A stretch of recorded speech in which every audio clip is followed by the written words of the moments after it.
Okay, I guess I have more than one paranormal story. I keep thinking I don't have many, and then I think of more.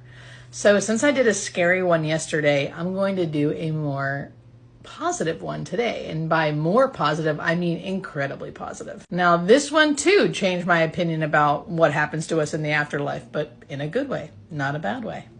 I had to follow up that scary one with some love and light. You know what I mean?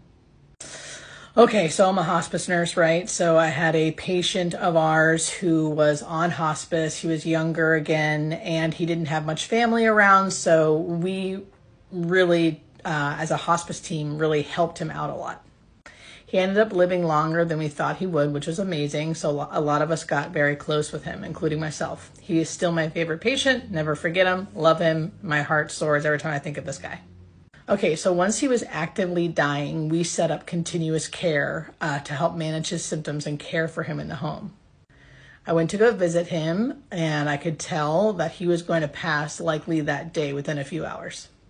So I was saying my goodbyes, and after I said, my goodbyes, I left and went to my car, and I was kind of thinking about him again and praying and just thinking, I hope he has a wonderful, peaceful death.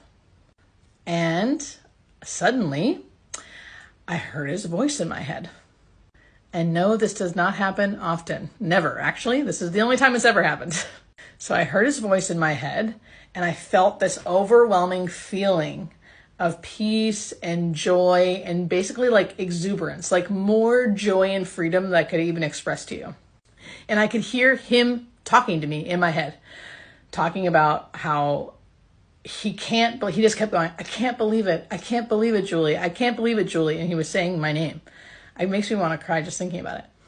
I can't believe it. I can't believe it. It's more beautiful than I ever could imagine. I couldn't imagine how good this is. I'm not saying everything accurately, but it was basically like him being overjoyed by what I think was him crossing over to something else. Like I felt like he had died and he was coming back to me to tell me how free he was, which you don't know this guy, but it makes me want to cry right now. But in his real life, he suffered a lot not just his death, but in his life, he had suffered a lot and didn't feel very free. So to hear this from him and feel this feeling of freedom was overwhelming. I was so overwhelmed that I literally burst into tears in my car, tears of joy. I could feel the joy.